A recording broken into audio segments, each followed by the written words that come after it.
जय हिंद साथियों, मैं इंद्रेश कुमार कपूपरा आप सभी का बिरमा करियर एकेडमी में हार्दिक अभिनंदन करता हूं। आज आपके साथ एक ऐसे टॉपिक पे बात करूंगा। इस टॉपिक के बारे में आपको ऑनलाइन जो मटेरियल है बहुत कम मिल पाता है और ये बिंदु बहुत ही महत्वपूर्ण है। प्रतियोगी परीक्षाओं में जो विद्यार्थी अपीयर होते हैं उनके लिए यह टॉपिक बहुत ही इम्पोर्टेंट है। फिर यूँ कहिए कि ये बहुत ही महत्वपूर्ण है। उनके लिए इसके विषय में पूरी जानकारी होना बहुत ज़रूरी है।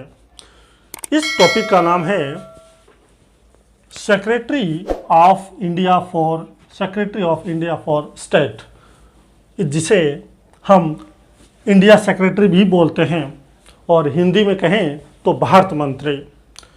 भारत मंत्री पद क्या है, इसकी शुरुआत कब हुई, इसके बारे में ज़रा एक बार मोटे तौर पे हम जान लेते हैं।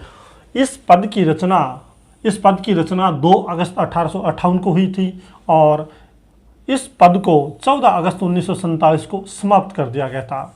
और भारत के प्रथम भारत मंत्री या फिर यूँ कहें इंडिया सेक्रेटरी लॉर्ड स्टैनले थे। ये इंडिया के फर्स्ट भारत मंत्री थे और इन भारत के अंतिम भारत मंत्री थे 5th अर्ल ऑफ लिस्टोवेल। एक बार फिर से बोलना चाहूँगा, अंतिम भारत मंत्री थे 5th अर्ल ऑफ लिस्टोवेल। अब हम डिटेल में जाने की कोशिश करते हैं। देखिए 1858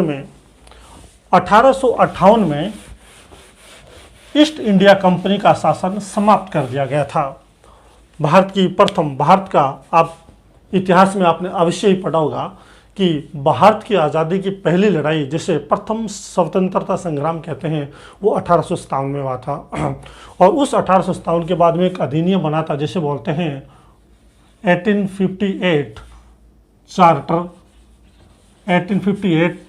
चार्टर एक्ट, या फिर हम कहें चार्टर एक्ट 1858 तो बेटर रहेगा, यानी 1858 का अधिनियम या राजलेख। इस अधिनियम के द्वारा बोर्ड ऑफ कंट्रोल और बोर्ड ऑफ डायरेक्टर के पद को समाप्त कर दिए गए थे और उनकी जगह एक नया पद बनाया गया था। इस पद का नाम है इंडिया सेक्रेटरी। इंडिया सेक्रेटरी इस पद का क्या काम था, सबसे पहले हम पद नाम के बारे में जान लेते हैं।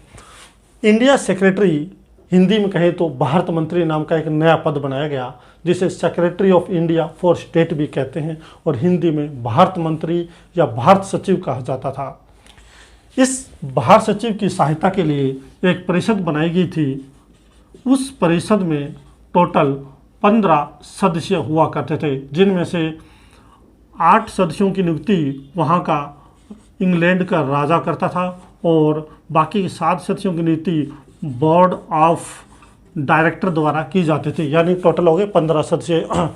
इसकी सहायता के लिए 15 सदस्य होते थे भारत सचिव की सहायता के लिए। उनमें से 8 सदस्यों की नियुक्ति राजा द्वारा और 7 की नियुक्ति बोर्ड ऑफ डायरेक्टर द्वारा की जाते थे। अब बात करें, इनमें से कम 9 सदस्य ऐसे होते थे जिन्हें भारत में रहने का 10 वर्ष का एक्सपीरियंस यानी अनुभव होना चाहिए। ऐसे 9 सदस्य इनमें से लिए जाते थे। अब हम जानना चाहेंगे इसका काम क्या है। तो इसका काम ये था कि भारत में जो भी गतिविधि हो रही है, एक्टिविटी हो रही है, गवर्नर जनरल के द्वारा की जा रही है या फिर गवर्नर जनरल के जो सदस्य है उसकी कार्यकारिणी उनके द्वारा की जा रही है, उनकी सभी रिपोर्ट यह राजा तक पहुंचाता था। यह राजा और गवर्नर जनरल और उसकी परिषद द्वारा शासित भारत में एक लिंक के तौर पे काम करता था। इसका प्रथम काम था, मैं आपके सामने लिख के बता देता हूँ, भारत मंत्री का क्या काम था। तो भारत मंत्री का जो फर्स्ट काम था वो था एनुअल अकाउंट्स रिपोर्ट, अर्थात इसको अगर हम सही तरीके से समझें तो भारत की पूरे साल की कितनी मालगुजारी प्राप्त होती थी ब्रिटिश सरकार को भारत में, उस मालगुजारी की रिपोर्ट यह ब्रिटिश संसद को देता था। दूसरी अगर हम बात करें तो वो इस प्रकार है। यह भारत में ब्रिटिश सरकार के लिए नैतिक व भौतिक विकास की रिपोर्ट तैयार करता था, अर्थात भारत में कितना नैतिक विकास हुआ, कितना भौतिक विकास हुआ, इसकी पूरी रिपोर्ट ब्रिटिश संसद को देता था। इसके अधीन जो परिषद हुआ करती थी 15 सदस्यों की, उस परिषद का काम था भारत सचिव पर नियंत्रण रखना। लेकिन 1858 के बाद में धीरे धीरे जैसे समय आगे बढ़ता गया, शासक और शासित के बीच में दूरियां बढ़ती गई, यानी राजा और प्रजा के बीच में दूरियां बढ़ती गई। ब्रिटिश सरकार भारतीयों के प्रति पूरी तरह लापरवाह थी। उन्हें कोई मतलब नहीं था भारतीय लोगों की इच्छाओं से, भारतीय क्या चाहते हैं। लेकिन इंग्लैंड में ब्रिटिश सरकार ये चाहती थी कि भारत सचिव से उन्हें पूरी रिपोर्ट मिले। तो यहाँ पर भी एक बात बताऊं कि भारत सचिव की तरफ से ब्रिटिश सरकार को कोई विशेष रिपोर्ट नहीं मिलती थी, और कुल मिला के जिस काम के लिए ब्रिटिश सचिव को भारत में नियुक्त किया गया था, तो वह भी एक उत्तरदायित्वहीन काम हो गया, अर्थात भारत सचिव भी अपनी ड्यूटी के प्रति पूरा नेग्लेक्ट हो गया। धीरे धीरे भारत सचिव मजबूत होता गया और इसके अधीन की जो परिषद थी 15 सदस्यों की, वो इससे कमज़ोर होती गई। तो ये कहानी जैसे जैसे आगे बढ़ती गई, नए नए एक्ट बनते गए, और लास्ट में हमारा जो विषय है भारत सचिव के विषय में, तो आपको बताऊं कि टोटल भारत में 27 भारत मंत्री बने थे, फर्स्ट से लेकर लास्ट। फर्स्ट मैंने आपको बताया था एडवर्ड हेनरी स्टोनले थे, और अंतिम जो थे वो थे फिफ्थ अर्ल ऑफ लिस्टोवेल। इनमें मुख्य आपने नाम सुना होगा, इनमें जॉन मॉर्ले जिनका कार्यकाल 1905 से 1910 था। ये जॉन मॉर्ले मिंटो सुधार का आपने नाम सुना है, तो उसमें मॉर्ले भी भारत सचिव था। इसके अलावा कुछ और भी नाम आते हैं, जैसे मोंटेग्यू का आपने डेफिनेटली नाम सुना है। चैम्सफोर्ड मोंटेग्यू सुधार अधिनियम का आपने नाम सुना होगा, उनमें मोंटेग्यू भारत मंत्री था, और इनका कार्यकाल था 1917 से लेकर 1922। ये कुछ प्रसिद्ध भारत मंत्री थे जो अपने अधिनियमों के कारण भारत में प्रसिद्ध रहे।